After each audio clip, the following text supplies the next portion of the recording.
A lot of cards were released into my team this week, including a Diamond Kevin Garnett, a very good card. A Diamond Klay Thompson also came out this week. And then on Flashback Friday, you got a Diamond Havlicek, you got a Dominique Wilkins, Mark Price. Check out the full list of players and their ratings, badges, tendencies, and all that information with the link in the description. Before I get started with this video, I just want to say RIP to the GOAT Muhammad Ali. Float like a butterfly, sting like a bee. I've wrestled with alligators, I've tussled with a whale. I done handcuffed lightning and threw thunder in jail. Muhammad Ali had bars, baby. So charismatic, so entertaining.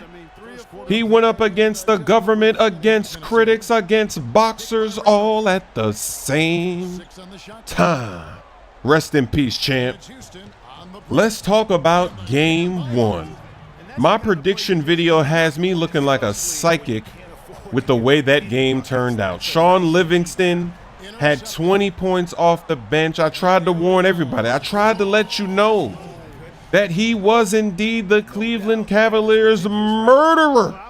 And Barbosa was being annoying off the bench, making crazy layups, popping threes. He even knocked down the referee. He told the referee to slip and slide, baby. We learned a lot about the Cavs. LeBron James, he had a pretty good game. He almost had a triple-double with 23 points. Yeah, I wish he would have scored more points, get up into the 30s, but he had a good game. They didn't lose because of LeBron James, that's for sure. J.R. Smith had 3 points. I think he only took 3 shots. How are you in the NBA Finals? How are you a starter and you only take 3 shots with LeBron James on your team? Are you serious? I could take more than 3 shots if I was out there playing with LeBron. And you could too. I bet you could score. You right now listening, I bet you could score more than 3 points if you had LeBron James on your team in the NBA Finals. J.R. Smith needs to wake up.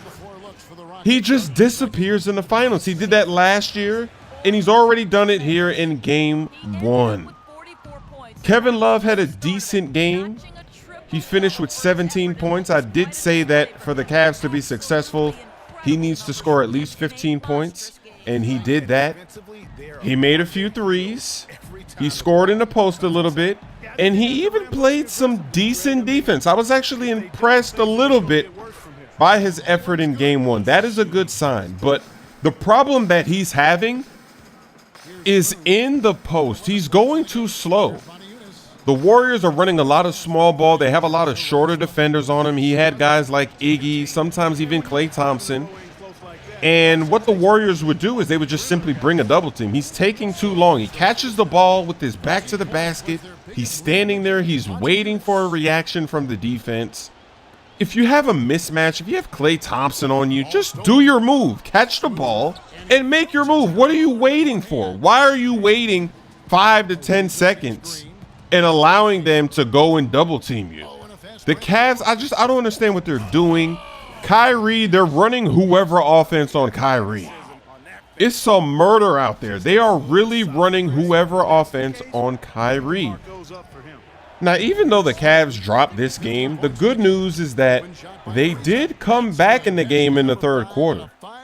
And if you're on social media, when they took the lead, a lot of people were getting hyped. I remember my timeline, they were like, this is a game now. They're in it. Uh-oh, here comes Cleveland. Golden State's in trouble. And then they had no gas left.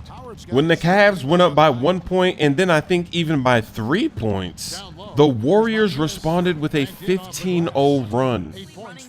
And this is the depressing thing about the Cavaliers in this series. Steph Curry and Klay Thompson had a bad shooting night, and yet they still got blown out. If you're a Cavs fan, that has got to be depressing. Because you know in game two, that is not going to happen again. One of those guys, you already know one of them is bound to go off. It might even be both of them in game two. And yet, even when they have a bad game, you still get blown out. And LeBron played 41 minutes. Now, even though Curry didn't score a lot of points, they scored a lot of points because of how they're defending Curry. I don't like this strategy. They're double teaming Curry off the ball on his screen. So instead of switching it, they're double teaming him. And what's happening is they're leaving guys open. And it didn't take long for the Warriors to realize the strategy. As soon as they saw Curry drawing a double team away from the ball, those guys started flashing to the basket, getting wide open layups, wide open dunks. Guys were flashing out for threes. Iggy hit a three.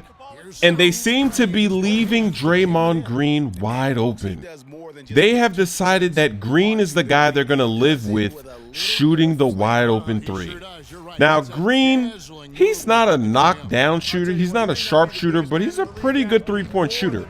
His shot was off in game one, but I don't think that's a good idea, because in game 2 and 3 and however many games this goes, I think he's going to start hitting more and more of those shots, because now he knows that they've decided they want him to take those shots. They're going to live with him shooting that.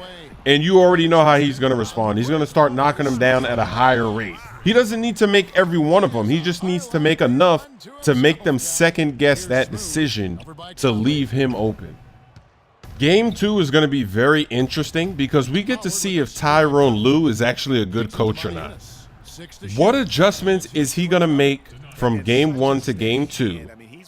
Because they had terrible offense in game 1. They were standing around playing one-on-one basketball, hero basketball. Kyrie's dribbling. It was not looking very good. It was very sloppy. And then, of course, defensively, their strategy of double teaming Curry away from the ball, I don't think that's going to work because he still had open looks. He just wasn't making them. If you were Tyronn Lue, what would you do for game 2? Leave it in the comments. You know what? Someone has to come back. I've actually seen a team down 3-0 tie it to 3-3. Yeah, it's happened a few times. I remember that. Our Denver Nuggets tied against Utah. Tied at 3-3, sent it to a game 7. I remember Mutombo and his group did that. I'll be 100 years old.